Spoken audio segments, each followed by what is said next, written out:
Universal News TV, votre chaîne d'information la plus crédible. À l'occasion d'un discours à la nation ivoirienne, le président de la République de Côte d'Ivoire, Alassane Ouattara, a annoncé qu'il se portera candidat pour un troisième mandat.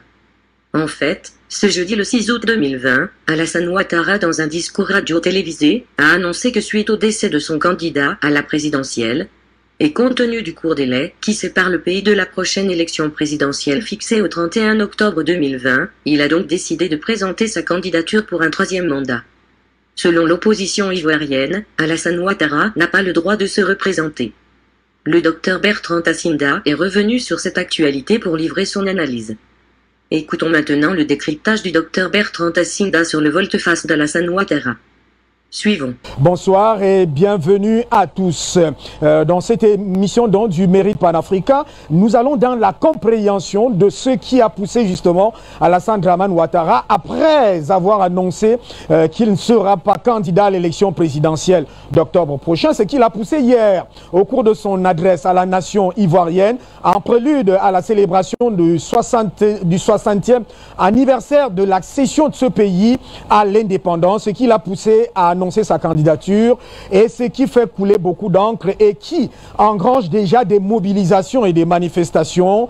Bertrand Tassinda, bonsoir et bienvenue. Bonsoir monsieur Etoundi, je suis très content que vous m'ayez invité ce soir pour parler d'un pays ami, d'un pays frère, effectivement la Côte d'Ivoire. Bien avant les éventuelles prochaines interventions de nos amis de la CEDEAO. Vous savez que la CEDEAO arrive toujours quand il est trop tard. On se demande même toujours pourquoi finalement ils viennent, parce qu'ils n'arrivent à résoudre aucun problème. Nous sommes là en face d'un pays ami, nous sommes là en face d'un pays frère, d'un peuple effectivement, qui ne demande qu'à retrouver, qu'à se réconcilier avec lui-même, avec son passé. Oui, il y a eu beaucoup, comment je vais dire, d'erreurs qui ont été commises. Ce peuple a pris conscience de dire, écoute, c'est le moment en fait de me réconcilier avec mon passé et surtout de se projeter vers l'avenir. Mais monsieur Etoundi, on fait comment quand une forme d'oligarchie, quand le nouvel ordre mondial, quand des intérêts criminels, quand le pouvoir de l'argent, quand des intérêts personnels, quand une vision communautariste, villageoise, tribaliste en fait, voit le pouvoir? Comment on fait face à ça? Voilà donc la problématique à laquelle nous aurons à débattre, très certainement avec mes invités, avec des invités de Skype. Je les connais pas, je leur dis bonjour aux milliards de téléspectateurs qui nous regardent. Avant de vous relancer, parce que vous venez de dire une chose très importante qui nous permet d'entrer dans le vif du sujet. Tout à fait. Nous avons Simplice Sylvain de Bougou, il est analyste politique, qui sera avec nous par Skype interposé. Bonjour Sylvain, vraiment je salue Sylvain. Nous avons Zadi Simplice, Sylvain analyste politique, Zadi Simplice est enseignant-chercheur. Je salue Zadi Simplice, très fier de partager le plateau avec ses amis et ses frères qui vont également faire de leur analyse et pouvoir nous dire effectivement ce qu'il en est de la situation politique en Côte d'Ivoire. Yann Timba est avec nous, c'est un ami, hein, je le trahis comme ça. C'est même mon frère, nous travaillons ensemble. Nous travaillons avec nous. Alors je vous relance parce que vous avez parlé d'un pays qui cherche la réconciliation, qui cherche la paix, mais c'est une chose qui s'éloigne de plus en plus depuis hier, après le discours à la nation d'Alassane Dramane Ouattara, surtout qu'en journée, il y a eu une forte mobilisation et de la jeunesse de l'opposition demandant la réintégration, la réinsertion du nom de Laurent Gbagbo sur les listes électorales, en fait le droit de vote. Mais c'est un véritable problème. D'ailleurs, j'ai reçu des images en fait de certains Ivoiriens qui commencent à plier bagage. C'est-à-dire que pour certains Ivoiriens, inévitablement, on va à l'affrontement. Ils se demandent comment, avec une crise politique qui se cristallise de cette façon, où tous les ingrédients en fait d'une déflagration sont mis en place, le pays n'ira pas véritablement à une forme d'affrontement. Donc, ils commencent en quelque sorte à se mobiliser, à plier bagage.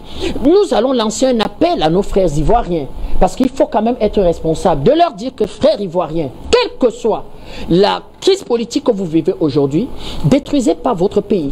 Il faudra toujours véritablement réfléchir et voir les voies et moyens, comment créer la mobilisation, comment inverser les rapports de force, parce que M. Alassane Ouattara, en fait, n'a toujours fonctionné qu'au rapport de force, toujours, et voir comment imposer les choses. On peut dire rapidement une chose rapide, et dire que M. Etoundi, mais M. Alassane Ouattara n'a jamais voulu, en fait, effectivement, ne pas être candidat. À la façon dont il est arrivé au pouvoir, Tout le monde sait comment il est arrivé au pouvoir. Comment est-ce qu'il se crée sa protection à lui? Vous savez qu'il y a une enquête qui est ouverte en fait à la CPI. La CPI nous a toujours expliqué véritablement que moi je finis d'enquêter dans un camp, j'enquêterai dans un autre camp. Mais comment est-ce qu'il garantit sa sécurité à lui? Il est arrivé au pouvoir entouré d'une kyrielle de personnes qui n'ont en quelque sorte que vu le pouvoir par un attrait et une façon de s'enrichir. Et ils vont s'enrichir. Énormément, ils vont s'enrichir. Comment on garantit en fait ces affaires? Comment vous faites pour garantir ces affaires si vous n'êtes pas au pouvoir? Voilà pourquoi dans toute la ressource humaine du RHDP, il ira choisir M. Gon Coulibaly, dit-il, sur le seul prétexte du fait qu'il lui est fidèle. Vous voyez qu'on n'est plus relativement en République. En République, on ne prend pas quelqu'un parce qu'il vous est fidèle. On prend quelqu'un qui partage vos idéaux et qui peut relativement vendre en quelque sorte une politique. Une politique en quelque sorte pour développer la Côte d'Ivoire. Il s'agit de pays. Il s'agit des enfants d'un pays. Vous ne pouvez pas, parce que vous avez eu un affrontement sur le plan politique, parce qu'il y a une crise post-électorale, décider de faire un blackout sur des hommes politiques ivoiriens, sur des enfants de ce pays, pousser une bonne partie de ces enfants en exil, faire des arrestations à tous les niveaux, même au niveau en quelque sorte de l'armée régulière. Qu'est-ce que vous bâtissez finalement? Vous n'êtes plus un président de la République, vous n'êtes plus un chef d'État, vous devenez un chef de clan. Vous devenez en fait, vous transformez la Côte d'Ivoire en un cartel. La Côte d'Ivoire, c'est pas un cartel. Et dans ce cas, comment on fait pour régler le problème? Voilà les problématiques que nous posons même au père de la CEDEAO. Je vais lancer un appel ce soir, M. Etundi, au patriarche de la CEMAC. Nous savons que juste après l'écho, vous vous souvenez, après cet écho trahi de la CEDEAO, qui a été transformé en écho modifié UMOA. Le président, le patriarche Obiangema a été en Côte d'Ivoire. Il a rencontré le président Alassane Ouattara. Ils ont discuté. D'ailleurs, il a pris ses distances avec cet écho. Et il nous a donné une piste de réflexion que, oui, effectivement, il a réaffirmé cette façon de voir que l'Afrique centrale était déjà relativement assez grande, la CEMAC, pour se doter d'une monnaie. Les experts travaillent. Mais c'est l'occasion de dire aux aînés de M. Alassane Ouattara, dans tout le sens du terme, aînés d'âge, aînés en termes de pratique du pouvoir, aînés en sagesse, de véritablement interférer dans ce problème qu'est la Côte d'Ivoire, de patriarche du Cameroun, c'est-à-dire qui est président en exercice de la CEMAC. Ce serait aussi une forme d'échec de la CEMAC, M. Etundi. Vous ne le voyez pas comme ça? Ce serait une forme d'échec de la CEMAC. Donc, nous en appelons au patriarche Déby, à ces patriarches, véritablement, qui par la force de l'âge, nous sommes des Bantous. Nous sommes des Bantous ici au sein de la CEMAC, des semi-Bantous, par la force de l'âge, de parler en fait à ce monsieur, de dire qu'il s'agit quand même du destin d'un peuple, d'un pays, et que l'Afrique ne peut pas véritablement accepter une nouvelle déflagration d'un pays sur le plan politique à cause de l'entêtement d'un homme. Merci à vous. Yamtimba, bonsoir. Bonsoir, M. Etundi. Merci de m'avoir invité encore une fois. Alors, vous entrez là, vous arrivez au moment où on est en train de parler de cette affaire. À l'introduction, j'évoquais déjà toutes les forces qui, depuis hier, sont en opposition ou en réalité disent leur nom, et cette fois-ci de manière ouverte, à la posture d'Alassane Dramane Ouattara qui parle de 4 forces majeures pour sa candidature, qui présente un ensemble de raisons qui ne tiennent pas pour cela. J'ai parlé tout à l'heure de Désiré, je crois, Eric Ewi, le chanteur Mewé, qui fait partie de la société civile là-bas, qui a pratiquement fait des avertissements et s'est adressé à Alassane Dramane Ouattara. Je parlais de Guillaume Bafori Soro qui s'est adressé hier, de Laurent Gbagbo qui a pris la parole, Konan Bédi. Alors, qu'est-ce qui se passe pour vous? Quelle est la lecture que vous faites? Ben, écoutez, quelle lecture je fais? Il n'y a rien à lire. En fait, c'est qu'il n'y a rien à lire. Vous avez un certain nombre de personnes qui vivent dans les années 60, l'appel du peuple, les cas de force majeure. Les cas de force majeure, c'est quoi? Il y a eu un ouragan en Côte d'Ivoire. Il y a eu un ouragan, il y a eu un tsunami, il y a eu quoi? Il y a eu une explosion comme celle qui a eu lieu au Liban, là. Il y a eu le tsunami qu'il y a eu en Thaïlande en 2004. Peut-être qu'il faudrait qu'avec vous, on s'arrête sur... C'est vrai, j'aimerais bien comprendre ce qu'il met dans cas de force majeure. Alors, j'ai entendu quelques experts quelques personnes qui sont expertes pour trouver des raisons particulièrement étonnantes à ce genre de choses, disant que non, il y a une sorte de... Il y a des clivages en Côte d'Ivoire qui risquent d'aboutir à des oppositions frontales, on a un risque de se retrouver dans le Rwanda. Mais messieurs, je suis très content de ce que disait Tchatchinda. Quand quelqu'un arrive au pouvoir d'une certaine manière, vous vous attendez à quoi? De toutes les manières, il est évident que le président actuel de la Côte d'Ivoire, s'il part du pouvoir, il risque de se retrouver en prison, soit en Côte d'Ivoire, soit hors de la Côte d'Ivoire. Il n'a que deux possibilités d'éviter la prison. Soit rester au pouvoir, conserver le pouvoir, soit provoquer une nouvelle guerre en Côte d'Ivoire. S'il provoque une nouvelle guerre en Côte d'Ivoire, il a la possibilité de s'enfuir et donc de pouvoir se retrouver peut-être au Qatar, comme celui qu'il a nommé ambassadeur là-bas. Soit il conserve le pouvoir, donc c'est le statu quo en Côte d'Ivoire. Dans les deux cas, ce n'est que dans ces deux cas-là qu'il peut être dans une relative sécurité. Le problème, c'est que il ne comprend pas. Je crois qu'il est un peu surpris d'une telle levée de boucliers dans toute l'Afrique. Mais la levée de boucliers vient du fait que les Africains commencent à ne plus tolérer certains écarts. Il y a des choses qu'on peut accepter et il y a des choses qu'on n'accepte plus en Afrique. Les gens ont besoin que les constitutions africaines soient respectées. Les gens ont besoin de s'assurer que l'Afrique vit d'une certaine manière. Qu'est-ce qu'ils pensaient? Que quand les avions de Soro le transportaient, les Africains n'avaient pas remarqué qu'aux États-Unis, les élections se passent d'une autre façon, qu'aux États-Unis, la dévolution du pouvoir se fasse d'une autre façon. Les Africains ne s'étaient pas rendus compte que ils n'avaient pas constaté que les Africains ont besoin d'avoir des campagnes électorales comme celle de Barack Obama en 2007 ou celle de Trump en 2016 et que finalement, ils ont besoin de voir également cette rotation. Je crois qu'il y a quelque chose qui est terrible. Lorsque vous avez un des pays les plus importants de l'Afrique qui se retrouve quand même roulé dans la boue comme ça, ce n'est pas bien. Et ce n'est pas bien parce que c'est finalement... Alors ça, c'est un aspect très important. Absolument, parce que c'est l'image de l'Afrique qui est galvaudée et qui finalement donne le sentiment que là-bas, les gens n'ont pas de parole. Vous ne pouvez pas le 5 mars dire... Parce que les termes utilisés ont sens. Vous dites solennellement, de façon solennelle. Quand on utilise la solennité, mais vous voyez par exemple la rentrée parlementaire, vous voyez par exemple quand un président s'en va donner un discours au Parlement, vous voyez par exemple l'investiture d'un président, ça c'est la solennité. Mais vous ne pouvez pas comparer votre décision à ce genre d'événement historique. Et quelques mois après, vous venez nous dire qu'il y a cas de force majeure, que vous avez décidé de vous présenter aux élections présidentielles, d'être candidat. De quoi? Candidat de quoi?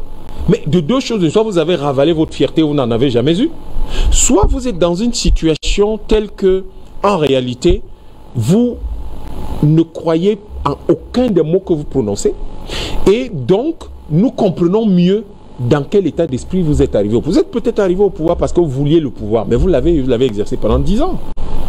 Il est temps de partir. Vous-même, c'est vous-même, personne n'est allé vous demander autre chose. C'est vous-même qui avez élaboré cette constitution. C'est vous-même qui avez pris la parole comme un grand. Vous avez pris la parole pour dire, ok, c'est bon là, la jeune génération, prenez le relais. Et puis quelques temps après, vous dites que vous revenez, qu'il y a un cas de force, quel cas de force majeure? Est-ce qu'il y a eu un tsunami en Côte d'Ivoire? Est-ce qu'il y a eu une éruption volcanique en Côte d'Ivoire, un tremblement de terre qui a divisé le pays en deux ou qui a ravagé les deux plus grandes villes du pays? Est-ce qu'en ce moment en Côte d'Ivoire, est-ce qu'il y a eu une invasion djihadiste ou l'attaque d'un... Est-ce que le Ghana a attaqué la Côte d'Ivoire? Est-ce qu'un pays limitrophe a attaqué la Côte d'Ivoire? Pour la compréhension de nos téléspectateurs, ça c'est très important, Yam Timba.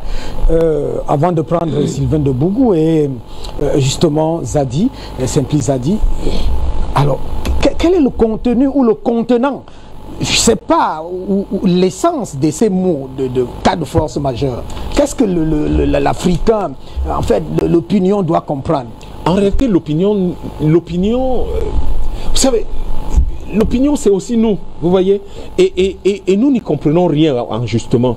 Peut-être que le cas de force majeure dans la perspective du président actuel, c'est justement que nous on ne comprend pas ce qui se passe.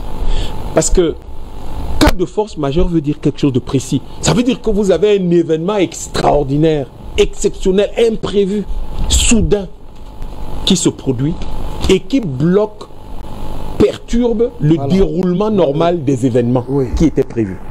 Alors, c'est pour ça que je vous demandais, il y a eu quoi? Un tsunami? Il y a eu quoi? Une explosion? Une éruption volcanique? Un tremblement de terre?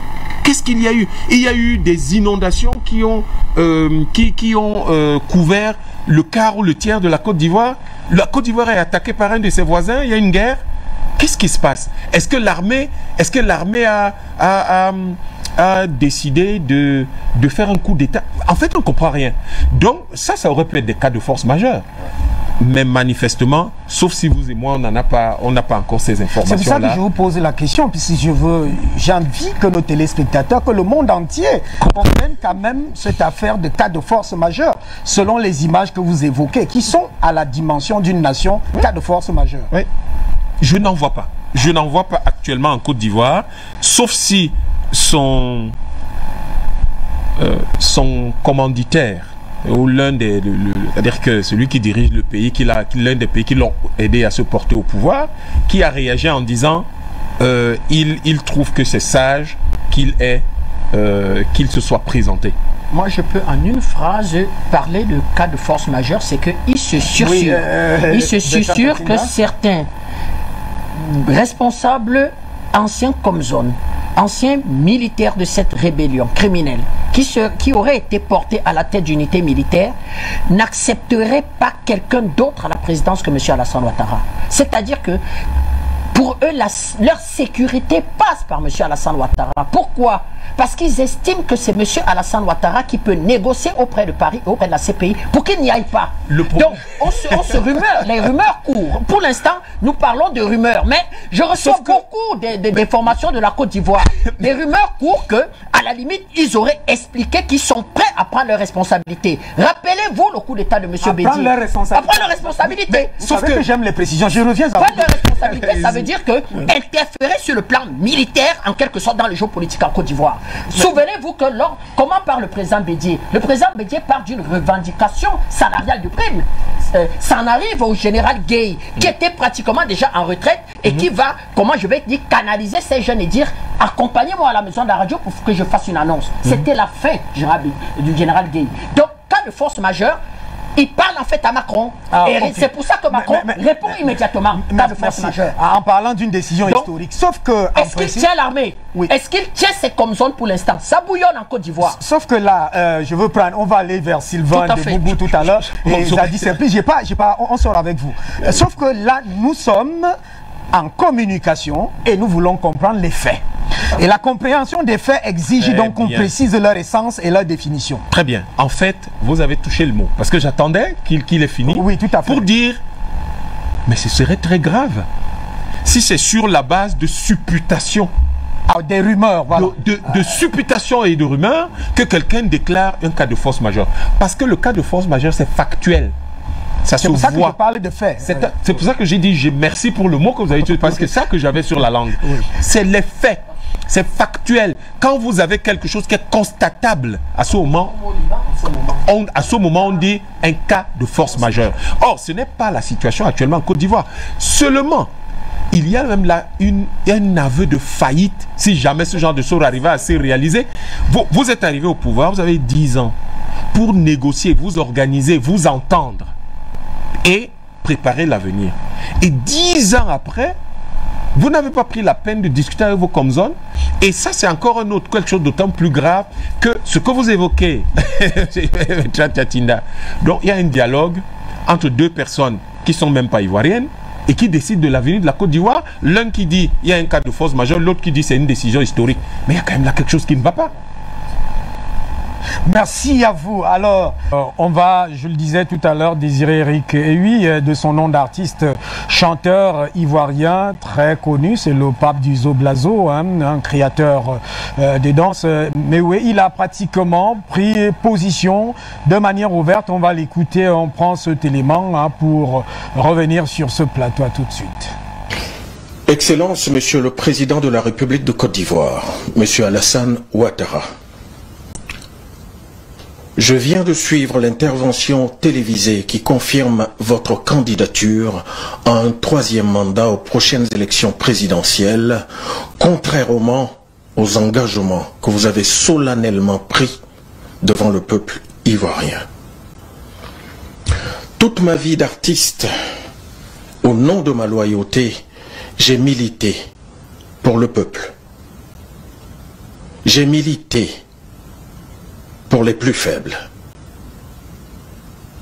J'ai sacrifié une grande partie de ma carrière pour défendre la paix, l'amour, l'unité et la prospérité dans mon pays. Par conséquent, mon intervention s'impose, car l'heure est grave. Monsieur le Président, on ne bâtit pas un pays sur un régime de peur. On ne bâtit pas un pays en exilant ses fils et en emprisonnant les porteurs d'idées opposées. En succombant à la tentation et à l'éternité politique, vous risquez de faire sombrer la Côte d'Ivoire dans un chaos que nous croyons éloigné à jamais. Allez-vous sacrifier tout ce que vous avez bâti pour vous classer du mauvais côté de l'histoire de notre pays? Allez-vous tomber sans résister dans le destin tragique des chefs d'État africains obsédés par le pouvoir? Monsieur le Président, vous avez encore une chance d'échapper aux prédateurs qui s'agitent autour de vous pour leurs intérêts et non le vôtre. S'il n'y a aucune personne dans la jeune génération compétente pour vous succéder, vous avez dès lors, Monsieur le Président, échoué. Et il faut le reconnaître en renonçant à ce 3e mandat qui sera le mandat de trop. Car le peuple ivoirien qui vous a porté, qui vous a accompagné à la magistrature suprême, pourrait vous manquer de respect. En vous remerciant en avance pour votre attention, je vous prie, Monsieur le Président, de retenir que je sais prévenir, je ne sais pas guérir. Je vous remercie. Alors, les termes de Désiré Rikeui, c'est son vrai nom, mais le nom d'artiste est Mewe, créateur de Zoblazo. Les mots sont Bertrand Tatinda, assez profonds. Déjà, nous saluons ce cher frère, cet artiste. Il est très écouté, très apprécié au Cameroun. Il y fait d'ailleurs constamment des tournées et des concerts. Il termine par une phrase très intelligente.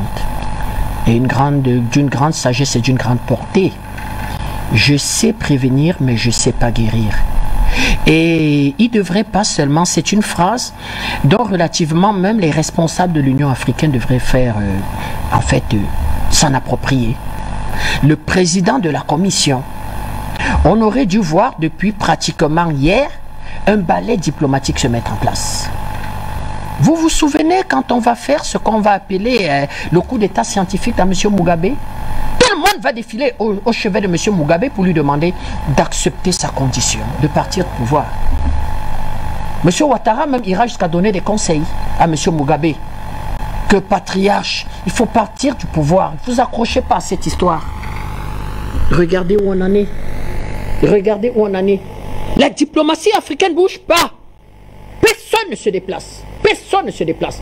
L'Union africaine ne se prononce pas. Mais, monsieur Tchoundi, il y avait un certain nombre de faits qui devaient déjà nous mettre la puce à l'oreille. Oui. Le premier fait a été la déclaration de monsieur Ouattara. Si monsieur Gbagbo et monsieur Bédié sont candidats, je serai candidat. Quand vous le dites, ça veut dire qu'il n'y a pas possibilité pour vous d'ouvrir une possibilité de candidature à quelqu'un d'autre dans votre camp. Les gens s'attendaient à quoi? Comment vous pouvez le dire? Est-ce qu'une candidature est conditionnée à des candidatures d'autres personnes qui n'appartiennent pas à votre bord politique? Le PDCI est libre, en son âme et conscience, de choisir son candidat, de désigner son champion pour une campagne électorale, pour gérer le destin de la Côte d'Ivoire. Le FPI est libre Mais comment vous liez, en quelque sorte, vous, votre destin politique, comment je veux dire, cette ambition de conduire un pays à cette condition-là? Premier indicateur qui devait déjà, en quelque sorte, sonner dans la tête de tout le monde que ce monsieur n'a aucunement envie de laisser le pouvoir. En tout cas, dans son camp, hors de question que quelqu'un d'autre. Autre chose, quand il va écarter le président Gbagbo et le président Blé Goudé, avec cette distribution de 20 ans de pouvoir, ça nous rappelle un truc. 20 ans de prison. 20 ans de prison. Eh bien, c'est clair qu'à partir de là, nous pouvons déjà deux choses. Savoir qui a gagné l'élection en 2011. S'il ne représente rien, on vient de démontrer que c'est quelqu'un qui, par tous les moyens, est obligé d'être au pouvoir pour conserver un certain nombre d'intérêts personnels, d'affaires, pour préserver sa sécurité. Mais si ces deux ne représentent rien, vous les laissez se présenter. Donc, cette envie, c'est-à-dire que ce droit qu'on va tordre, qu'on va égorger pour distribuer 20 ans à tous les candidats, notamment à M. Gbagbo et à M. Blé Goudé, nous démontre clairement que c'est ce camp, effectivement, qui a gagné l'élection en 2011. Et que toute l'oligarchie mondiale a tout fait en quelque sorte pour blanchir M. Ouattara. Je vous rappelle que depuis 2 jours, même ses parrains en France, France 24, explique que la constitution ivoirienne ne permet pas à M. Ouattara de se présenter. Et elle le dit en fait en expliquant que il explique que d'après lui, il pourrait se présenter. Ça veut dire que même la presse européenne, l'oligarchie européenne, j'ai même envie de dire même la France, sauf qu'il y a un fait aujourd'hui qui peut nous amener, M. Etoundi, à penser qu'il y a eu un deal.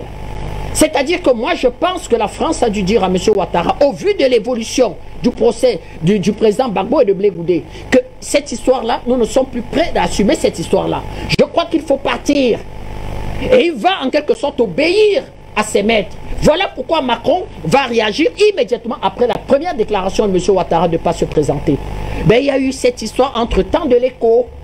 Et en même temps, la France avait besoin de quelqu'un pour continuer à, comment je vais dire que, préserver ses intérêts géopolitiques et surtout économiques. Qu'est-ce que M. Ouattara a trouvé comme superfuge de faire? C'est d'aller trahir cet écho, en quelque sorte, de la CEDEAO et d'aller le livrer à M. Macron. Et prendre ça, cette trahison, en quelque sorte, comme une monnaie d'échange et dire que vous êtes pratiquement obligé, bon gré mal gré, de m'accepter maintenant comme candidat. Donc ça a été plus ou moins un deal. Vous savez, les États n'ont pas d'amis. Donc M. Macron a été très content véritablement qu'on s'aborde de la CEDEAO. Parce que l'influence du Nigeria, il est hors de question pour la France que le Nigeria étende son influence et puisse contaminer une Côte d'Ivoire véritablement souveraine. Quoi qu'on dise, la Côte d'Ivoire, c'est quand même un éléphant. La Côte d'Ivoire a quand même un certain nombre de potentialités. La Côte d'Ivoire a quand même une certaine ressource humaine, même sur le plan politique. Regardez nos deux amis qui nous accompagnent à l'émission aujourd'hui. Voilà la ressource humaine dont nous voulons aujourd'hui en Afrique. Et à partir de là, que fait M. Ouattara? À part ses maîtres lui disent plus de troisième mandat. Et bien il se dit, ah, il y a cette histoire. Je vous rappelle que le lendemain ou la veille d'aller vendre cet écho, il est dans une réunion à Abuja. Il est au téléphone avec le président Bouhari. Ils sont en train évidemment de travailler sur la mise en place textuelle, en quelque sorte, de l'écho. Et il ira le vendre.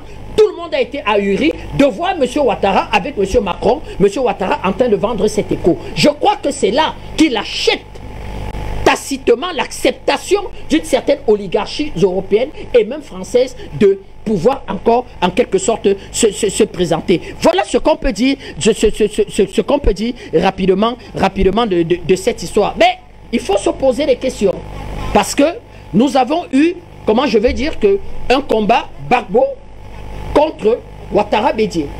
Aujourd'hui, c'est M. Ouattara contre l'avis de tout le monde qui organise en quelque sorte une confrontation entre Ouattara et en face, il y a pratiquement tous les acteurs politiques ivoiriens. On va vers quoi là? L'arbitre chargé d'arbitrer le processus électoral, tout le monde le décrit, personne n'est d'accord là-dessus. Les règles, personne ne l'accepte. Nos amis viennent de nous dire qu'ils caporalisent la fête d'indépendance de la Côte d'Ivoire.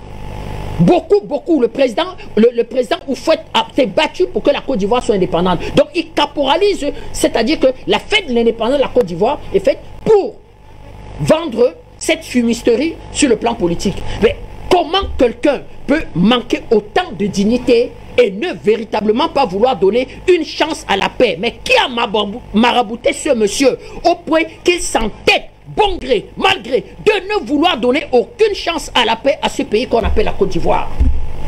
C'est pour ça que Afrique Média s'intéresse ce soir sur comment éviter... Nous ne laisserons pas tomber ce pays, nous serons aux côtés de la Côte d'Ivoire, M. Etunji, parce qu'il faudra davantage, nous travaillons, nous avons décidé même véritablement de travailler tout le long de cette semaine, de la semaine prochaine, pour produire la réflexion qu'on mettra sur la table.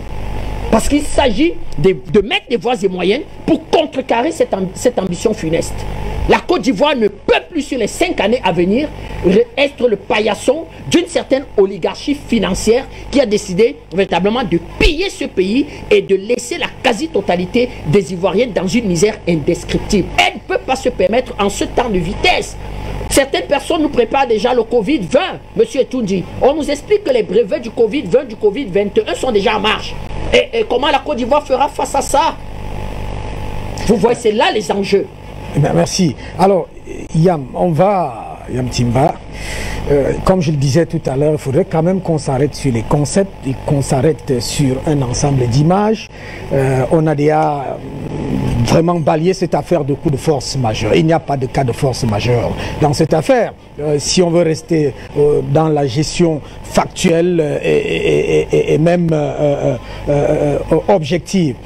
L'autre image maintenant, et qui est celle qui est forte, c'est, il y a un panéliste, un Ivoirien, parmi les deux qui sont avec nous, qui a évoqué l'achat d'un avion de guerre, et un certain nombre. Alors, vers où, qu'est-ce qui se prépare pour vous? Ou qu'est-ce qui serait en préparation? Dès le début de mon propos tout à l'heure, il n'y a que deux options, ou si vous voulez, il y a 3 cas de figure. Et parmi les 3 cas de figure, il y en a 2 qui sont celles qui permettraient au président actuel d'être plus ou moins en sécurité.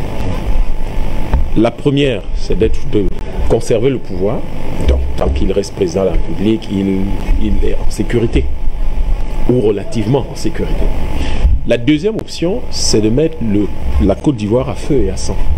Mais il l'a déjà fait. Est-ce que le faire une deuxième fois serait si extraordinaire que ça? Donc, il est fort possible que tous ces efforts qui se font vont dans le sens d'intimider les camps d'en face, de prévenir, de prendre ces dispositions au cas où. Et qui sait, peut-être d'imaginer un scénario comme celui de Bouaké en 2004, qui pourrait donc permettre de se concilier à nouveau les bonnes grâces de ceux qui l'avaient aidé à accéder au pouvoir.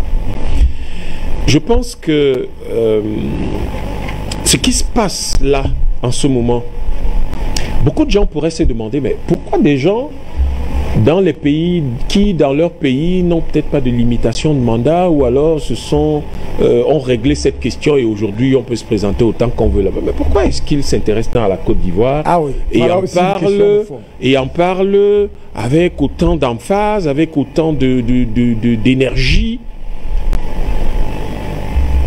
Il ne s'agit pas uniquement de la Côte d'Ivoire. Il s'agit pas uniquement de la Côte d'Ivoire. Il ne s'agit pas uniquement de la Côte d'Ivoire. Lorsque les Camerounais parle de façon énergique et dit: nous devons nous assurer que les textes que nous avons élaborés nous-mêmes sont respectés, ce Camerounais-là ne parle pas de son pays, il parle de l'Afrique. Lorsque on voit des acteurs d'autres pays que la Côte d'Ivoire interpeller l'Union africaine, interpeller la CEDEAO, interpeller l'UEMOA, ce n'est pas... C'est parce qu'il s'agit de l'Afrique. C'est une question qui dépasse la seule Côte d'Ivoire. Il s'agit de savoir que lorsque certaines personnes, même si je n'apprécie pas par contre cette autre interpellation, disent « mais que va dire la France ?» À la limite, ce que la France va dire, ce qui importe, c'est qu'est-ce que les Africains pensent. Et donc, ça dépasse la Côte d'Ivoire. Ce n'est pas une simple question ivoirienne, c'est une question africaine. C'est une question qui va dans le sens de la construction d'une Afrique qui est un peu plus lisible et qui n'est plus l'Afrique des appels à se présenter aux élections présidentielles, qui n'est plus une Afrique où on invente des cas de force majeure qui tombent comme des chapeaux, comme un lapin dans un chapeau de prestidigitateur. Non, Nous devons donner à l'Afrique l'opportunité de s'enorgueillir. Parce que ce genre d'image, qu'importe ce qui se trame en dessous et à partir de quoi on est arrivé à ce genre de choses, qu'importe les supputations, les possibilités, les non-dits, tout ce qui relève du secret d'État ou qui relève du secret des alliances à l'intérieur de la Côte d'Ivoire, il reste qu'aujourd'hui, la Côte d'Ivoire a besoin de paix. Mais contrairement à ce qu'on croit, ce n'est pas seulement la Côte d'Ivoire qui aura de la paix s'il y a de la paix en Côte d'Ivoire. Ce qui se passe tout autour de la Côte d'Ivoire est lié en grande partie à ce scénario qui a abouti à ce qui se trouve aujourd'hui en Côte d'Ivoire. Je peux vous assurer que le président Gbagbo aurait été au pouvoir aujourd'hui. J'aime bien le lapsus de Tchatinda. Quand il dit 20 ans de pouvoir pour Blé Goudé et Laurent Gbagbo, j'espère que c'est ce qui va se produire. Parce que si ces deux personnes pouvaient prendre le pouvoir pour 20 ans, ça stabiliserait solidement l'Afrique de l'Ouest, Côte d'Ivoire et l'Afrique de l'Ouest. Donc, espérons que cela puisse se réaliser et que ce lapsus était juste était une idée qui était passée par là. Donc, je crois que la nation ivoirienne a besoin de paix. Elle a accepté que M. Ouattara soit là. Je crois que les Ivoiriens aujourd'hui ne reviennent plus sur ce qui s'est passé. Il a été président, il est ivoirien, c'est pas grave. Qu'importe la façon dont tout cela, tout ce que cela a provoqué, le traumatisme profond que cela a provoqué dans le pays. Mais les Ivoiriens aujourd'hui se disent, il faut aller de l'avant. Et il faut aller de l'avant n'est pas une simple question de dire au président, partez, nous voulons quelqu'un d'autre. Aller de l'avant, c'est la réconciliation. C'est la réconciliation de la Côte d'Ivoire.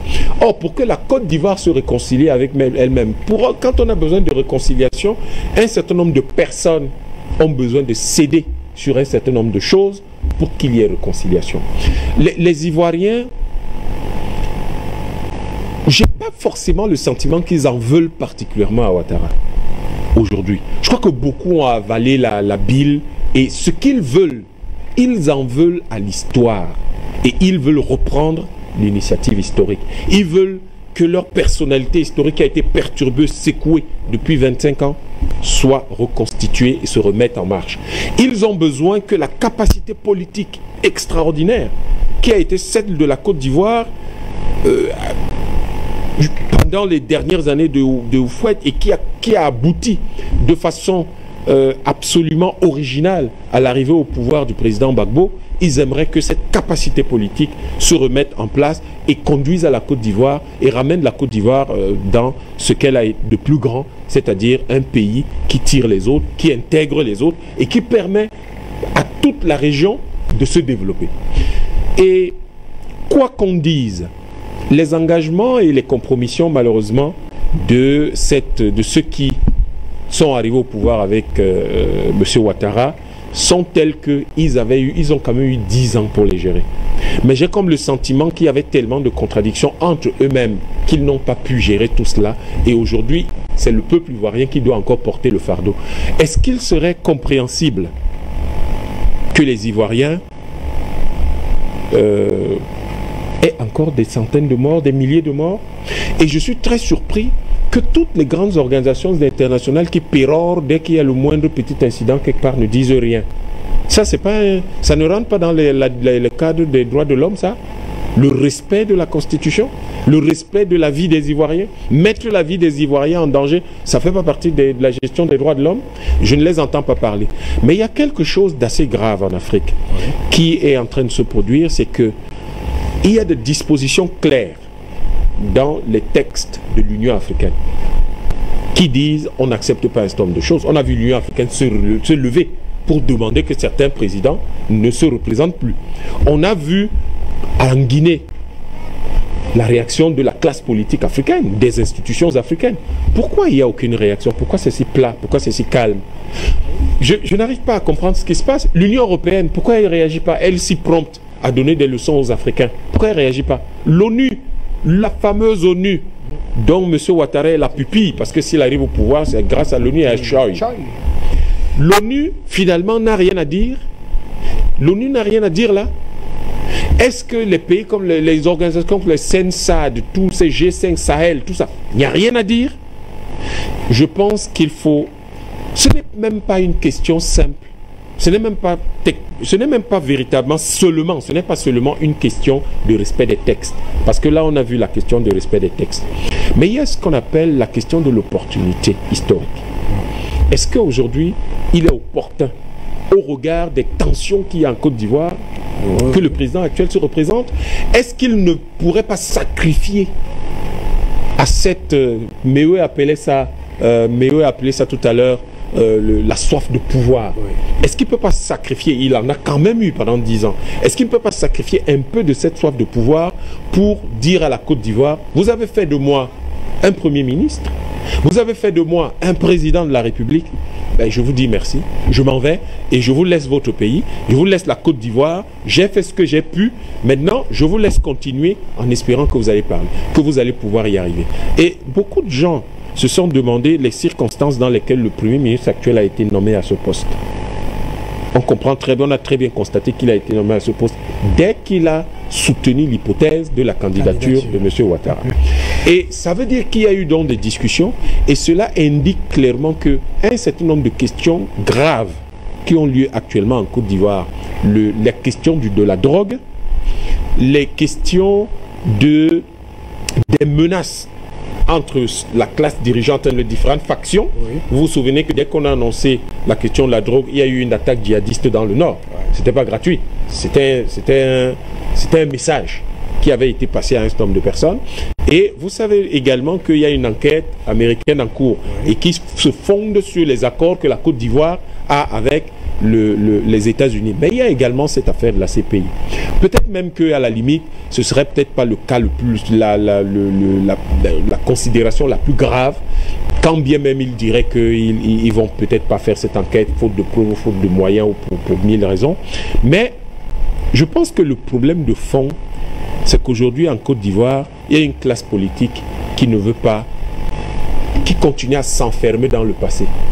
Le passé a fait de la Côte d'Ivoire ce qu'elle a été, mais est-ce que le passé doit miner l'avenir de la Côte d'Ivoire? Je crois qu'il y a quand même des limites à un moment donné pour que les gens dépassent le passé pour arriver à construire en s'instruisant de ce passé. Nous devons éviter des questions de rejet les uns des autres. Nous devons éviter d'arriver à des conflits ouverts. Nous devons savoir négocier. Nous devons nous assurer d'avoir des institutions consensuelles, inclusives. Et je crois que c'est une... Vous voyez que tous ces problèmes-là ne sont pas que des problèmes de la Côte d'Ivoire, c'est les problèmes de tous les pays qui ont besoin d'une recomposition à la fois institutionnelle, politique, sociale et surtout d'élites qui se parlent et qui vivent sur le mode de quelque chose de fondamentalement africain, la convivialité. Parce que sans convivialité, comment on va construire le pays? Et lorsque les gens comme Méoué commencent à sortir comme ça, lui, il n'est pas un homme politique. Mais lui, c'est des millions d'Ivoiriens qui le suivent, qui le respectent et qui peuvent se dire, mais si Méoué dit ça, ça veut dire que c'est ça il doit y avoir un fond de vérité, on va le suivre. Alors, qu'est-ce qu'on crée? En fait, cette candidature vient renforcer la division de la société ivoirienne. Et elle vient mettre au goût du jour l'idée qu'en Afrique, nous avons besoin d'espaces plus grands. Parce que les petits espaces commencent à être trop exigus pour certains égos.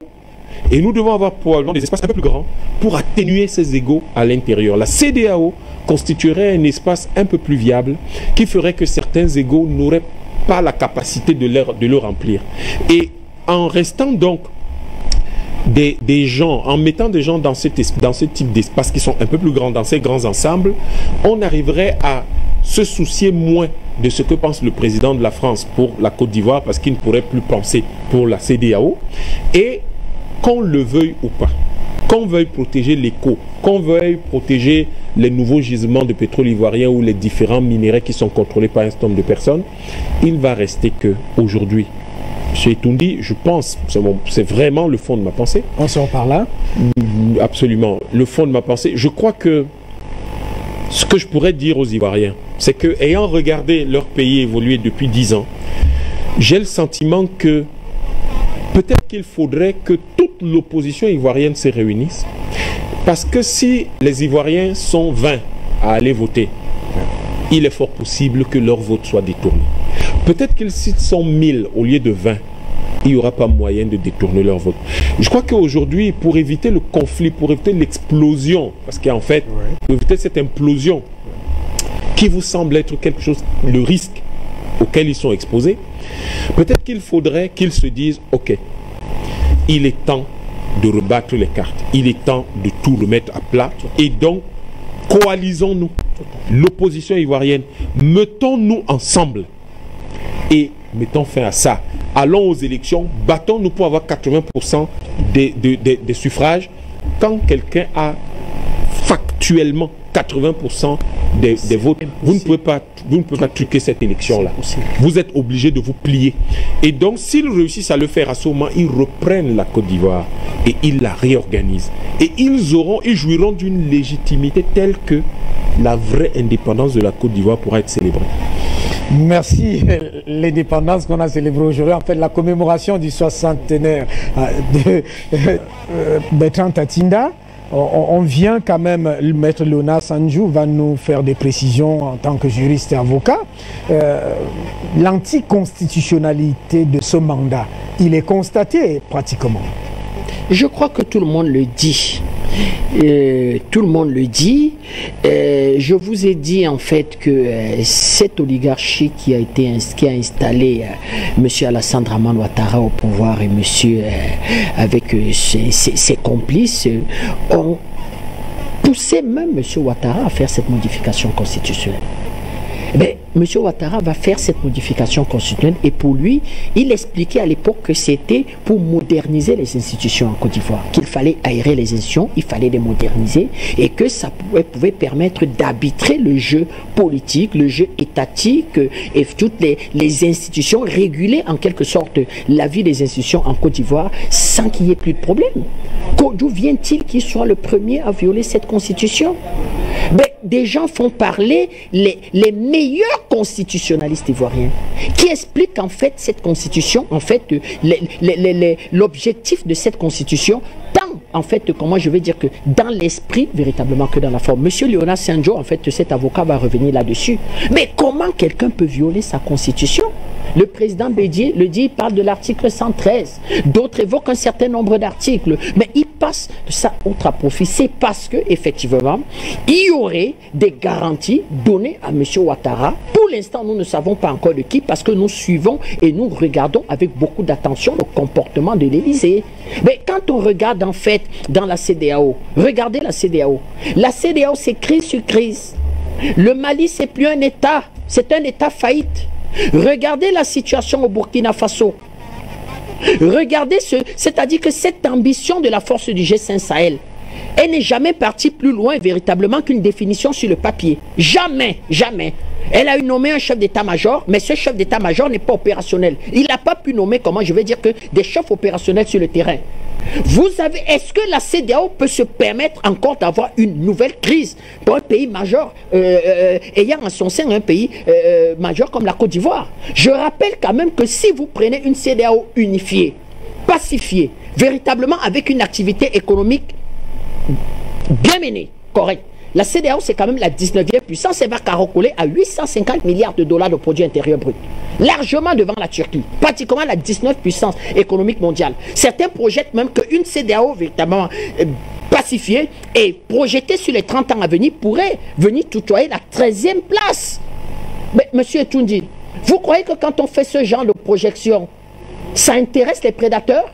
Ben, la France se pose une question et se dire quelle est donc, comment je vais dire, que ma part de gâteau et quelle est véritablement ma position dans cette CEDEAO là. Et elle n'y voit pas. Elle trouve véritablement que c'est le moyen. Il faut absolument maintenir cette CEDEAO par des jeux relativement troubles. Qui peut nier le jeu trouble de la France dans la crise malienne? C'est la France qui va parrainer les accords d'Alger. Personne ne va s'en approprier sur le plan politique. Nous avons trouvé toujours que ça a été inacceptable d'aller signer cet accord à Alger. Regardez l'histoire de l'Afrique. Chaque fois qu'un pays sort de sa sphère géographique pour aller négocier un accord à l'extérieur, cet accord est presque maudit.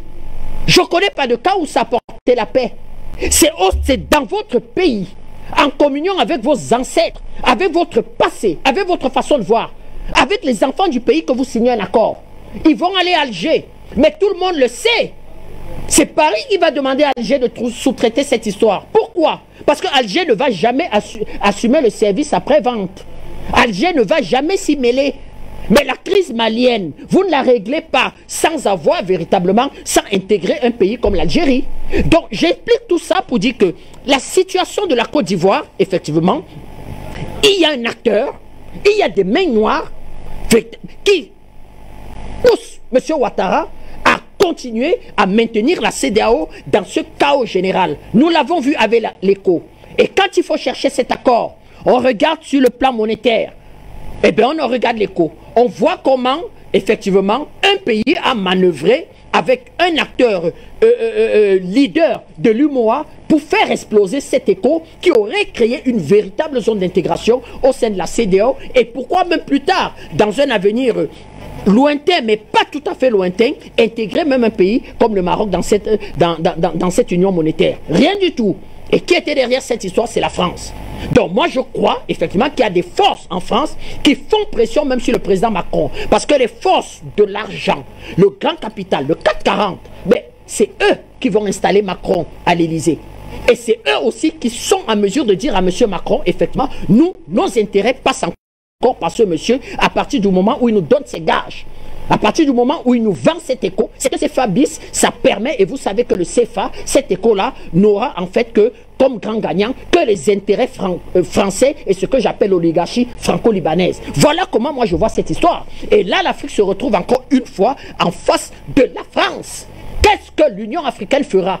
Et là, M. Timba a été clair de dire que, je ne vous cache pas, M. Etoundi, que le spectacle donné sur cette chaîne, la semaine dernière, dimanche, par une partie de nos amis du pays, de M. Afik Guessan, m'ont pratiquement fait pleurer.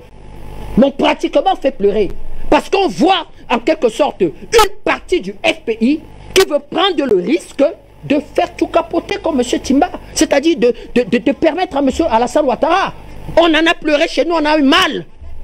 J'ai reçu beaucoup d'appels là-dessus. Mais si des gens, avec une situation comme celle-ci, n'ont pas un sursaut, patriotique, de dire que le pays est en jeu, ben, les bras vont nous en tomber. Donc ces peuples ivoiriens, aux Ivoiriens, de même plus respecter les consignes de vote, de se mettre ensemble.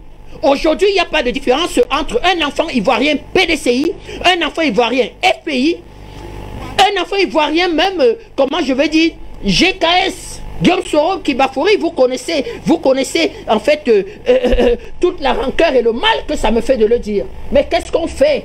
Qu'est-ce qu'on fait? On laisse le pays aller à la dérive? Même un vrai patriote ivoirien qui est dans le RHDP. Même un véritable patriote qui est dans le RHDP. Il est temps pour ce pays de rassembler ses enfants. Et là, nous regardons le peuple ivoirien. On fera ce qu'on pourra. On viendra sur les plateaux. On va faire de l'analyse. On va expliquer. On va tout expliquer. Mais ça revient à ce peuple ivoirien. Nous leur disons de ne pas mettre la Côte d'Ivoire à feu et à sang. Tout simplement d'aller se mettre en rang devant les centres d'enrôlement. Monsieur Timbala dit c'est mathématique. Je peux l'expliquer mathématiquement, même par ce qu'on appelle des courbes normales, pas des petites courbes mathématiques et statistiques. Qu'au-delà d'une certaine participation à l'élection, M. Ouattara pourra pas tricher. Donc, peuple ivoirien, rien n'est perdu. Allez vous faire enrôler. Allez vous faire enrôler. On sera avec vous pour surveiller, en quelque sorte, le vote. Qu'on le veuille ou non, nous avons des yeux en Côte d'Ivoire. Merci, ça répond là déjà d'une manière assez précise à comment éviter l'implosion. Je crois qu'on va aller au standard en préparant aussi cet élément pour essayer de voir ce qui se passe. En Côte d'Ivoire, il y a des manifestations. Ils sentent sur la rue. On va au Canada. Madame Mouna nous attend là-bas. Vous connaissez le code d'accès de cette émission. C'est le mérite des chefs d'État du continent, ceux-là qui travaillent positivement et se remarquent par leurs actions en faveur du peuple. Donc, le code d'accès, vous votez, vous contribuez. Madame Mouna, bonsoir, bienvenue. Bonsoir à vos panélistes.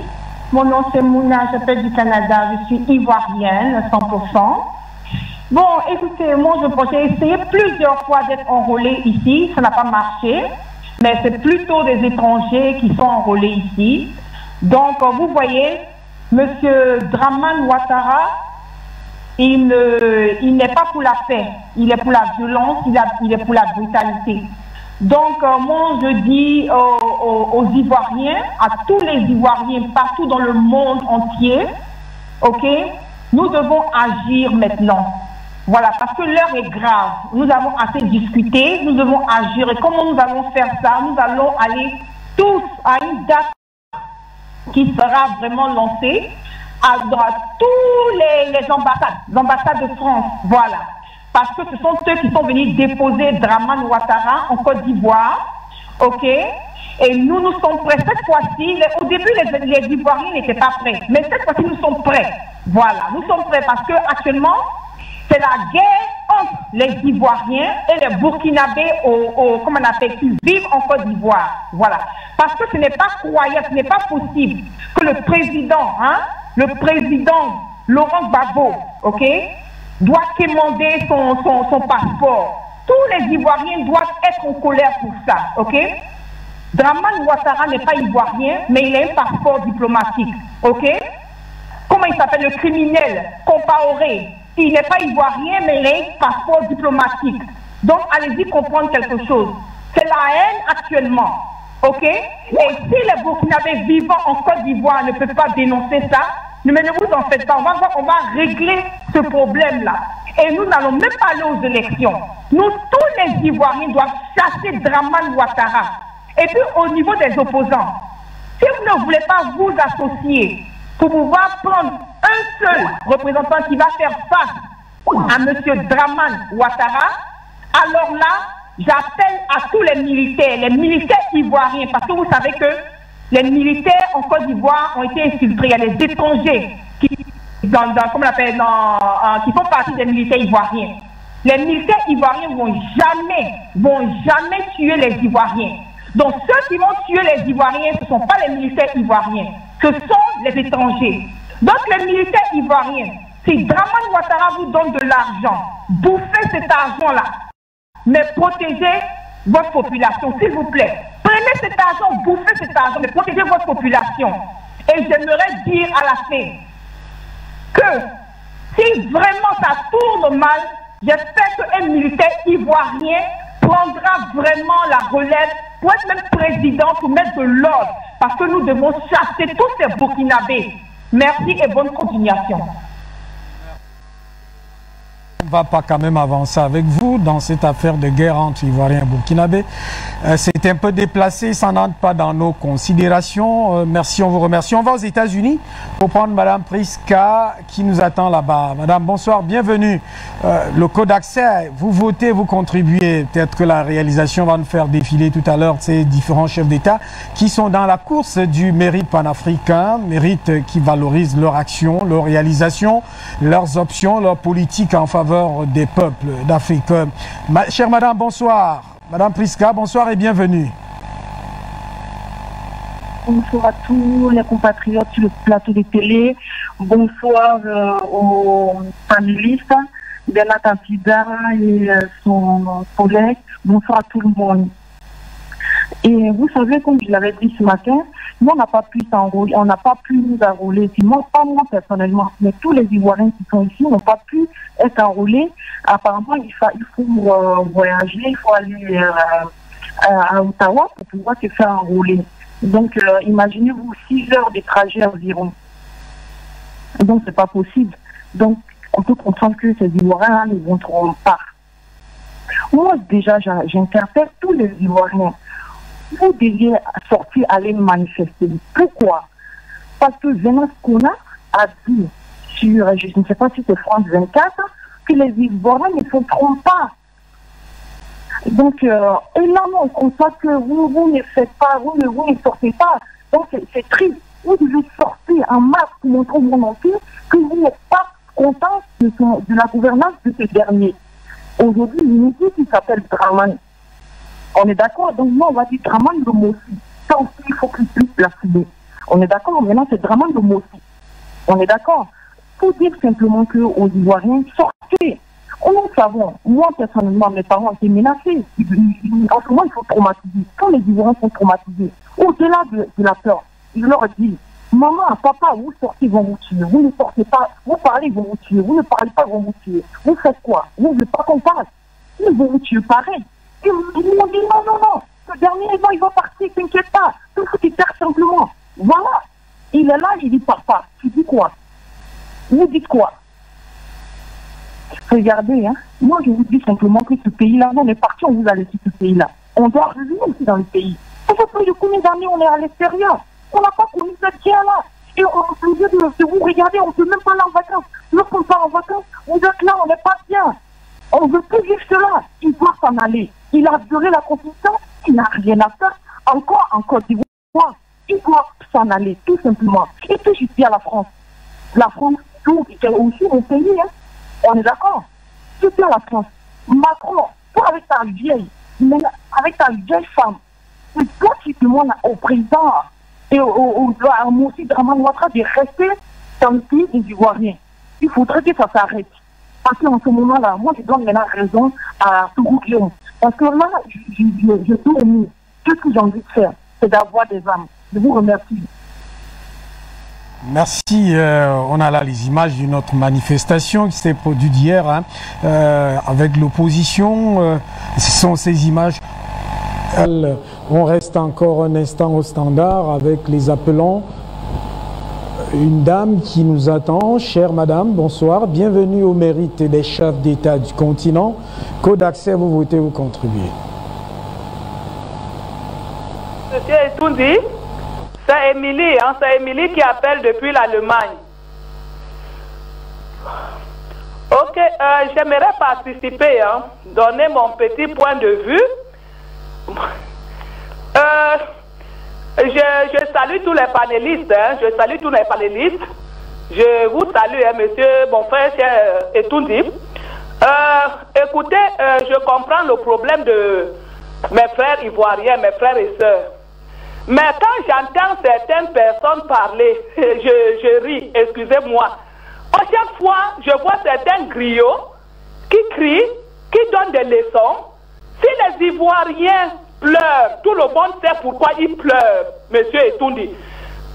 Monsieur Ouattara, je veux dire, c'est un ingrat.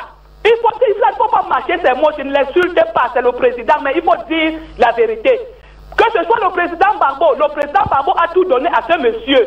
Soro a tout donné à ce monsieur. Qu'on aime Soro ou pas, Soro a tout fait à ce monsieur. Aujourd'hui, même les petits frères de Soro sont en prison.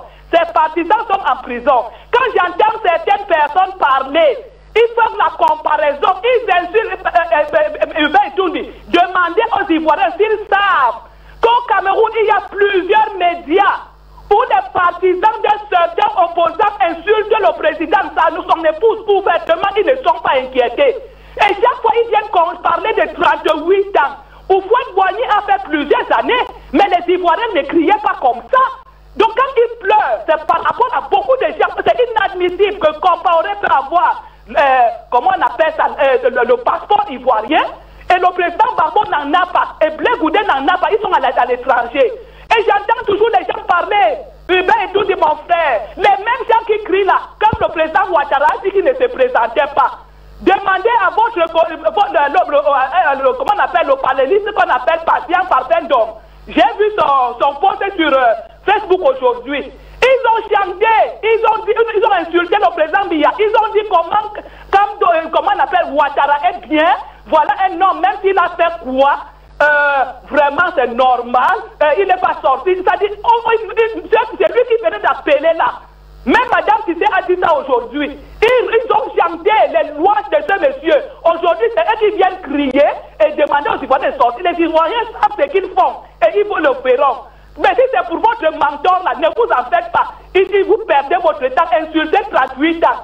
Vous allez continuer à faire les litiges. Bonne soirée et bon courage. Merci à vous, Madame Émilie. On observe toujours cela quand un sujet concerne la Côte d'Ivoire. Le Cameroun, il y a toujours ces parallèles. De toutes les manières, nous n'intégrons pas ces parallèles. Nous avons un sujet bien précis qui concerne la Côte d'Ivoire. Et c'est un sujet qui est factuel en fonction des déclarations et la posture du président Alassane Dramane Ouattara d'hier. Et on se pose la question de savoir comment éviter cette implosion qui est de manière factuelle aussi remarquables en Côte d'Ivoire, ce n'est pas des faits concrets. Je crois qu'on reste encore un instant au standard avec un dernier appelant. Bonsoir mon chef.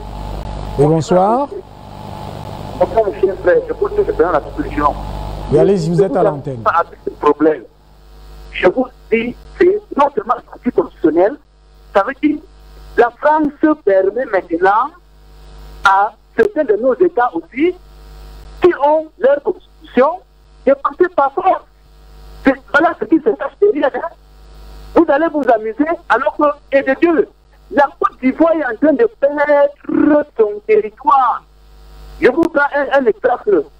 Moi, j'étais à Singapour, j'étais en Thaïlande, j'étais en Asie. Vous allez vous rendre compte que toute l'Asie est entre les mains des Chinois. C'est le même scénario. Et tout ce qui est à l'est là-bas, c'est les Asiatiques chinois avec les Blancs qui se sentent à l'est en Asie. Sachant bien que le territoire appartenait aux Noirs, on les a manipulés.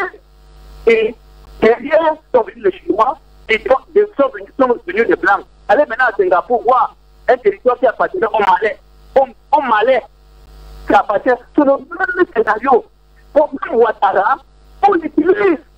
Les gens qui seront à l'aise là-bas, c'est la France accompagnée des Arabes libanais, Marocains et autres qui ont les multinationales.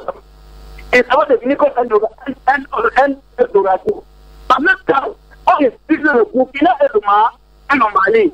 Ça va devenir que les 13 Ivoiriens seront écartés et Ouattara qui passe par force va permettre qu'aussi au Cameroun, dès que le président finit ses 7 ans, il faut passer par force. Il suffit que deux régions s'élèvent, c'est parti. Au Maroc, même chose. Au Congo, même chose. À la dernière, c'est même chose. Donc, les présidents noirs de l'Afrique ne sont pas prendre cette affaire simplement. Et la vérité, ça revient aux Ivoiriens. Vous êtes obligés de récupérer votre territoire. S'il y a des partisans de l'ENHDP, qui sont des nationalistes, qui sont des Ivoiriens, des militaires, qui sont des Ivoiriens, récupérez d'abord votre territoire. Faites partie d'abord à la zone Ouattara. Il n'y a pas d'élection là-bas. Voilà, vous êtes en train de perdre votre territoire comme les Blancs. Je vous le dis, ce qui se passe en Malaisie, aujourd'hui, quand vous arrivez en Malaisie, c'est un pays, 3 nations. Je dis bien 3 nations. Et les vrais hommes, les malins, ils ont perdu le territoire, ils restent dans la politique. Et dans cette politique, ils sont même menacés. C'est le même scénario. Mais qui sont à l'aise en Asie? Ce sont les Européens, ce sont les Chinois, parce qu'ils sont différents. C'est l'expérience qu'on est en train de tester en Côte d'Ivoire. Ça a déjà marché en Afrique du Sud, où la monnaie sud-africaine est entre les mains d'une minorité blanche. C'est pour ça que, regardez le comportement des dirigeants sud-africains. Donc j'interpelle les présidents africains. J'ai apprécié le Sénégalais qui a appelé là. Si Macky Sall a réveillé son cerveau, voilà la France avec le Liban, le Maroc, qui vont récupérer complètement la Côte d'Ivoire. Et au détriment de qui? Nous allons nous entretenir entre nous, entre Ivoiriens, Burkinabés, Ivoiriens, Maliens. Entre-temps, les Blancs sont à l'aise. Ils sont toujours à l'aise où? Ils ont déjà divisé le Mali. Donc, je suis d'accord que toute la population ivoirienne se lève pour chasser d'abord Ouattara. C'est une obligation pour vous. Si vous le faites, vous allez le perdre.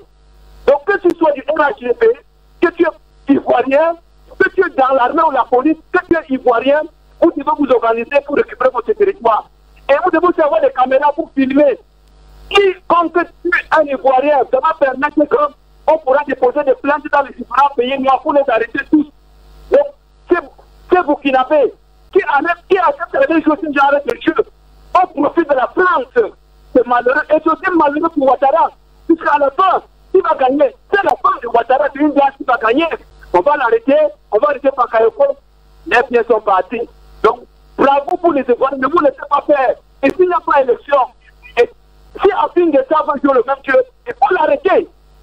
Donc, ici, la même armée a l'obligation. Quand ça vous perdez votre territoire complètement. Si vous voulez être sûr, allez à Singapour. Voyagez pour aller voir Singapour. Voyagez pour aller à Malaisie, vous allez voir. Donc, ne vous amusez pas. Salabougat. Merci, je crois que c'est Jamal qui nous appelait en boucle. Donc, on va peut-être revenir pour conclure cette émission avec quelques appelants. Alors, comment trancher cette affaire entre aller dans la rue, faire une mobilisation de l'opposition, une coalition pour faire front commun face à Alassane Dramane Ouattara? Bertrand Tatinda. Ben, disons déjà que j'ai écouté avec beaucoup d'attention le cher aîné M. Zadi Simplice et l'autre Sylvain Debourg. Et M. Sylvain Debourg. Nous sommes d'accord. En politique, ce sont des rapports de force qui imposent à l'autre de s'asseoir sur la table de négociation. Mais une émission comme celle-ci, en fait, j'ai forcément pas envie là, parce qu'il faut être, je crois, en début septembre là, je crois que les candidatures devraient être bouclées. De savoir qui est M. Alassane Ouattara. Nous le savons depuis. Ici, Afrique Média, on a véritablement, comment je vais dire, entre guillemets, décortiqué l'homme. Mais il y a un certain discours. C'est-à-dire, on me connaît un peu comme étant quelqu'un de très turbulent, qu'il faut tenir. Moi, j'ai comme l'impression véritablement que certains politiciens ivoiriens ont des calculs divergents. Je prends un exemple simple. On ne peut pas, même étant au sein du FPI, mettre une démarche sans regarder en quelque sorte nos amis du PDCI. Je rappelle quand même que le président Bédié a été reçu par le président Gbagbo. Et au sorti de cette histoire, le président Bédié nous a expliqué que oui, ils ont mis en fait un cadre de dialogue, de discussion pour la paix. Ça veut dire que ça discute entre le FPI et le PDCI. Premier point. Deuxième point. Quand le président Bédié a été investi par le PDCI, il a donné une grande interview aux médias français. Et on va lui poser la question, est-ce que vous avez eu le président Gbagbo? Il a dit, ouais, je l'ai eu hier. Ça veut dire que le président Bédié a forcément, avant d'informer la presse, tenu informer le président Gbagbo.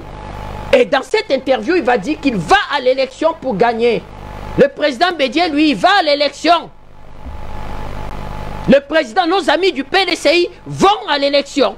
Je ne veux pas trop rentrer dans le fond parce que ce n'est pas sur un plateau de télévision que je discute. C'est ma famille politique, le FPI. Mais il faut bien qu'on discute. Il faut qu'on se pose un certain nombre de questions. Le président Bédié, lui, va à l'élection. Que fait le PDCI? Déjà là, il faut être clair. Que fait le FPI? Que fait le FPI? Est-ce que le FPI va à l'élection?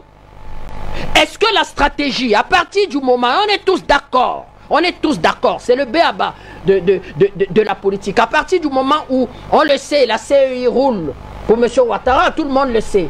Est-ce qu'à partir, l'objectif c'est paralyser l'élection, l'insurrection, imposer en quelque sorte un dialogue, imposer un changement de rapport de force. Mais on le fait comment?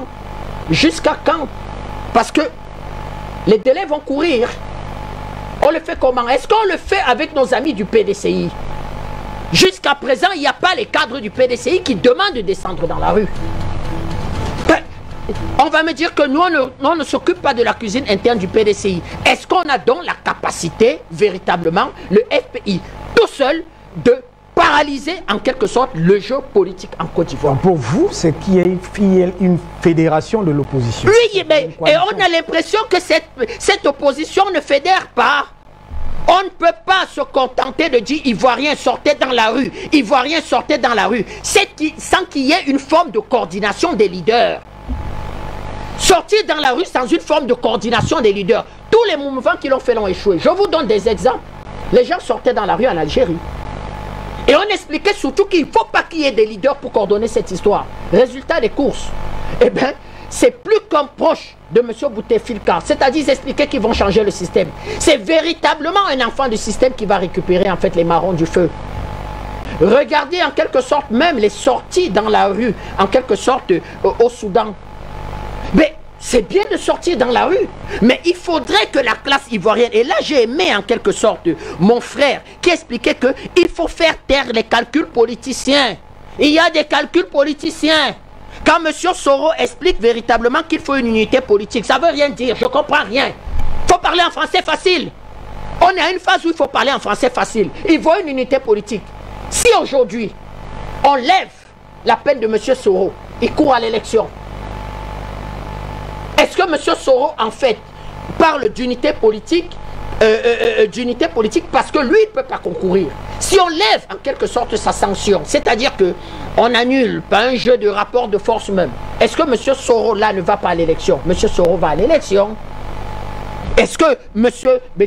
Bédié va à l'élection? Donc il y a une sorte de discours enfin au sein du FPI. Il y a beaucoup de palabres au sein du FPI. J'entre pas dans le fond, il y a beaucoup de palabres. Il y a beaucoup de palabres. Est-ce qu'il n'y a personne véritablement qui puisse imposer, comment je vais dire, le dialogue au sein du FPI? C'est pas bon signe. Ça s'est vu sur ce plateau. Oui, on est d'accord. Il faut que la rue sorte. Il faut que les gens sortent. Mais les gens sortent sans un semblant de coordination. On ne peut pas négliger le PDCI dans cette histoire. Le PDCI est là sur le terrain. Déjà avec son candidat.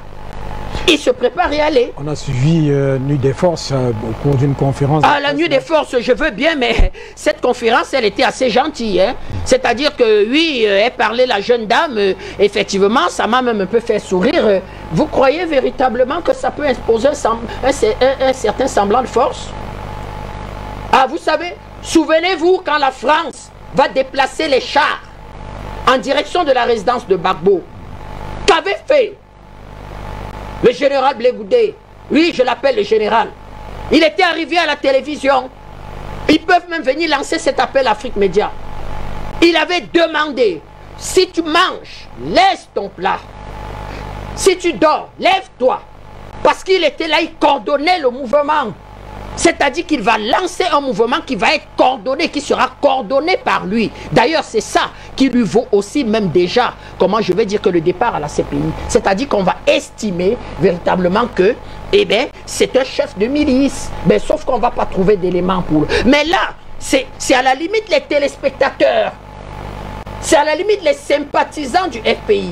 C'est à la limite les militants du FPI qui profitent en quelque sorte de la lumière d'Afrique Média pour demander aux gens d'aller dans la rue, de bloquer. Oui, quelques cadres du FPI le disent. Mais la coordination véritablement de tous les partis politiques qui ont intérêt à ce que véritablement M. Ouattara soit mis dehors, tout le monde ne le dit pas. Tout le monde ne le dit pas. Et qu'est-ce qu'on fait? Et c'est pour ça que je dis que ceux qui prendront la responsabilité de nous imposer encore M. Ouattara pendant 5 ans, là, oui. Effectivement, eh bien, ils répondront devant l'histoire. Parce que moi, j'ai comme l'impression que oui, M. Ouattara, il suffit d'une coordination, qu'est-ce qui empêche déjà même de se réunir, ceux qui sont à Abidjan? Pourquoi le président Bédié n'appelle pas rapidement à une grande... Moi, je croyais qu'après cette histoire, c'est suffisamment grave. Vu que le président Bédié va le dire, qu'il y a violation flagrante de la Constitution article 113. Mais lui, il est là. Le président Gbagbo, pour l'instant, ne peut pas se mouvoir. Le ministre Blé Goudé, nous connaissons dans quelle situation il est. Monsieur Soro, mais pourquoi le président Bédié n'appelle pas rapidement à une réunion rapide, presto, illico, là, à Daoko, pour discuter? Ce serait déjà, vous ne trouvez pas, monsieur Etundi, que ce serait déjà un signe fort? Rapidement, une réunion à Daoko.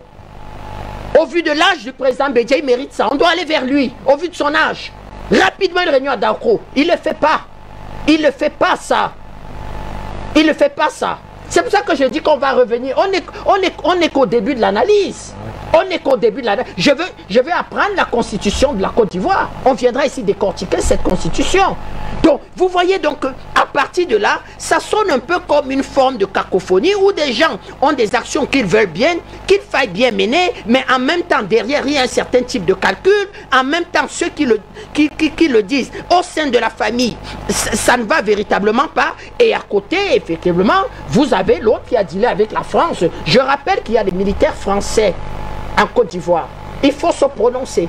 Et moi, je l'ai dit ici, le cas de force majeure est qu'une partie de l'armée ivoirienne a expliqué au président Ouattara que vous partez de cette histoire, nous prenons les armes, nous prenons cette histoire. Merci. Donc la force majeure de M. Ouattara peut être véritablement que je ne laisse pas mon pouvoir entre les mains des commissions qui peuvent me juger moi. Qui peuvent me juger moi. Merci. Et c'est quand même extraordinaire, M. Etundi, que des militants, d'un responsable politique de ce pays, le Cameroun, qui a expliqué que son modèle politique, c'est M. Ouattara. Je remercie Mme Émilie. Ah oui. Oui, de ce pays-ci, le Cameroun, qui en fait expliquait comme mon modèle politique. Vous voyez véritablement à quoi on a échappé. Donc Mme Émilie a fortement raison. Et les mêmes qui expliquaient, pour expliquer que oui, M. Ouattara, au moins c'est une parole. 38 ans de démagogie, 38 ans, on ne veut pas sur le fait qu'ils assument un septennat de 38 ans. Et ils expliquent aujourd'hui, ils ont le courage de donner des leçons, soyons sérieux.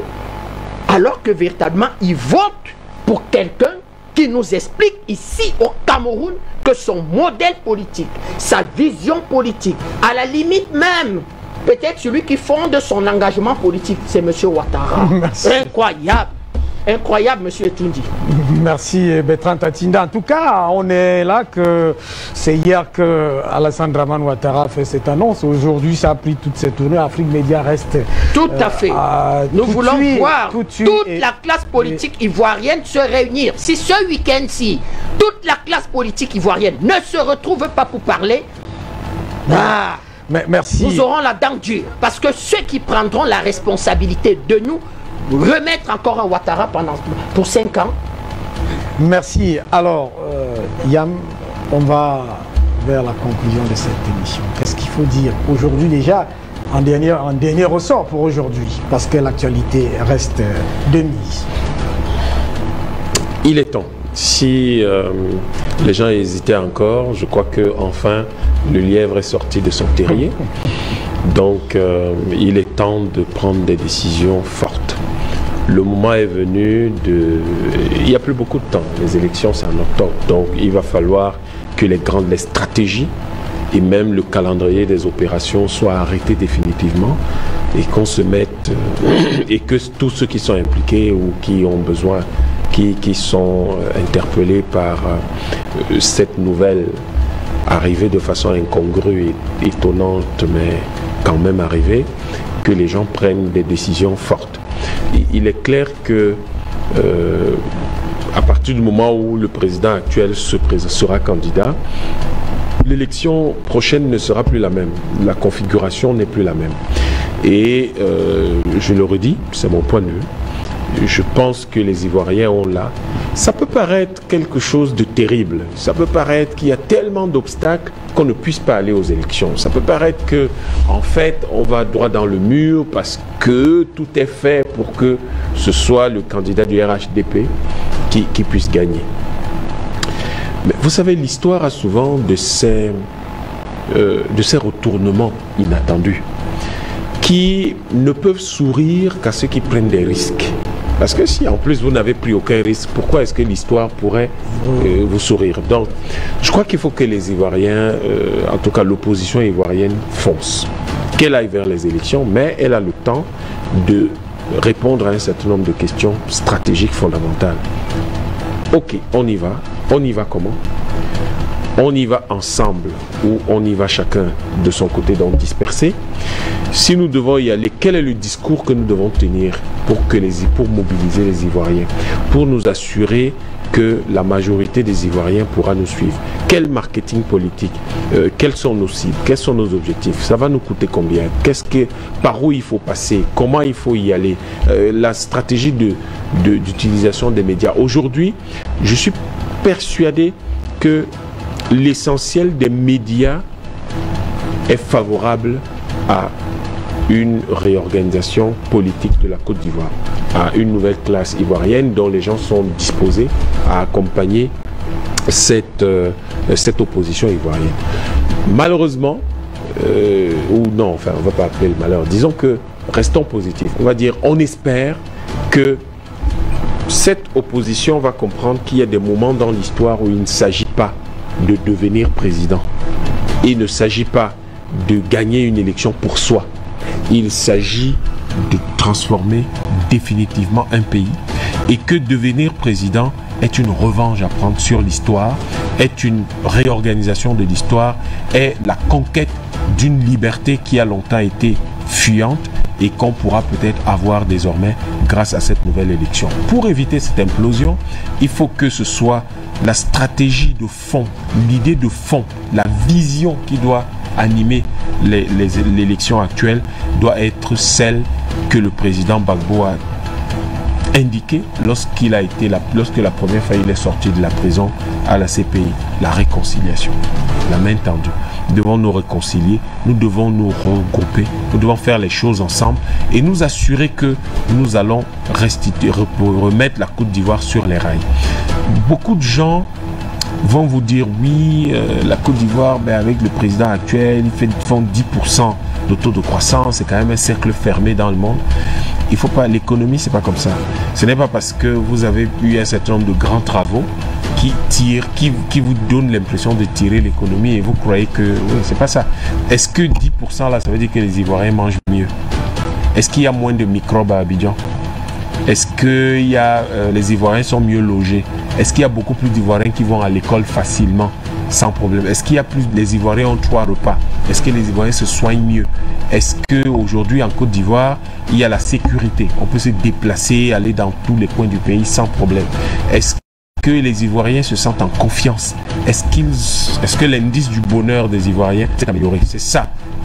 C'est ça qui importe, ce n'est pas les chiffres. Je peux faire 1% de croissance et vous dire que j'en fais 10. Je peux faire 10% de croissance, mais pour certaines raisons, vous dire que j'en fais 5. Donc, ce n'est pas ça. Et le président actuel aura quand même beau jeu de penser qu'il y a des cas de force majeure que lui seul connaît et qui l'oblige à se représenter. La sanction de l'histoire peut être parfois impitoyable. Les Ivoiriens peuvent gagner cette élection, l'oublier même, l'abandonner. Et ils sombrent dans des choses, dans des contradictions personnelles qui vont être terribles. Mais je pense que dans les calculs de son camp, il y a deux options possibles. Il n'y a que 2 cas de figure qu'ils peuvent gérer. Il reste au pouvoir ou on sombre tous, donc il crée de nouveau des conflits en Côte d'Ivoire qui vont lui donner l'opportunité de s'éterniser au pouvoir ou de pouvoir s'enfuir vers certains paradis qui pourront peut-être l'accueillir. Mais je crois qu'aujourd'hui, sans s'en rendre compte, sans qu'on le voit de façon claire, je crois que le destin de la Côte d'Ivoire entre les mains de l'opposition. Et peut-être que le destin de la Côte d'Ivoire n'a jamais été aussi fermement et clairement posé entre les mains de l'opposition. Je rappelle que la situation était plus compliquée en 2000 quand le président Gbagbo a été élu. Beaucoup plus compliqué, c'était beaucoup plus difficile d'imaginer que l'opposition, que le FPI gagnerait cette élection-là. C'était un militaire au pouvoir qui d'ailleurs n'était pas de nature, on le sait, le soir des résultats de l'élection, on dit qu'il avait même commandé son costume. Il était parfaitement sûr de gagner l'élection. Je crois que les conditions étaient beaucoup plus difficiles. Mais il y avait Robert Gueye. Mais il y a un homme qui a décidé quand même d'aller aux élections. Il y a un homme qui a dit 40 ans, 30 ans à l'époque, ou 20, un peu plus de 30 ans à l'époque de lutte. On ne peut pas abandonner, on va aux élections. C'est les Ivoiriens qui vont décider, ce n'est pas... Vous savez, il y a beaucoup de gens qui vous rappelleront que ouais, Staline disait c'est pas les électeurs, mais c'est qui compte les votes. Non, on ne peut pas souvent prendre ce genre de choses pour parole d'évangile. Et c'était il y a une époque précise, dans un contexte précis. Espérons même que ce soit encore le cas où les gens pensent que les présidents africains utilisent, instrumentalisent ou, disons, appliquent ce genre de choses. Non. Il y a à côté de cela aussi d'autres variables. Beaucoup d'Ivoiriens, ce n'est pas tous les Ivoiriens qui vont... Il n'y a dans aucun pays tous ceux qui veulent s'inscrire sur les listes électorales qui finissent par s'inscrire. Il y aura tous les gens qui s'inscriront pas. Mais si les gens ont un bon marketing politique, si les gens... C'est votre détermination qui montre même, qui va même faire que les autres se lèvent ou les autres changent de camp. Si les gens changent, si les gens sont déterminés, s'investissent, je peux vous assurer que l'opposition ivoirienne va gagner les élections. Peut-être que certaines personnes peuvent hésiter dans le camp du RHDP s'ils voient que c'est par exemple le vieux Bédier qui est candidat. Mais l'opposition peut trouver un jeune candidat. On sait aujourd'hui que le président Gbagbo n'est pas un homme accroché au pouvoir. Il n'a pas forcément besoin d'être le président de la Côte d'Ivoire de demain. Mais sa figure historique, si on sait l'exploiter, si on sait exploiter la fougue d'un certain nombre de jeunes du parti et que certains caciques du FPI ne s'approchent pas, ni du PDC, il ne s'accroche pas. Je crois qu'ils peuvent trouver la bonne figure qui est un fils du... Alassane Ouattara, élu en 2010 puis réélu en 2015, a estimé que la Constitution l'autorise à briguer un troisième mandat. La Constitution limite pourtant à 2 le nombre de mandats présidentiels, mais selon l'interprétation du pouvoir d'Abidjan, l'adoption de cette nouvelle Constitution en 2016 a remis le compteur à 0. Ici, Christine Muriel, correspondante internationale, pour Universal News TV. Merci de suivre Universal News TV sur YouTube, nous vous rassurons que les informations que nous diffusons au quotidien sont suffisamment crédibles. Alors, n'hésitez pas à liker la vidéo si elle vous plaît, et si vous êtes nouveau sur la chaîne. N'oubliez pas de vous abonner et d'activer la cloche de notification pour ne pas rater nos prochaines vidéos.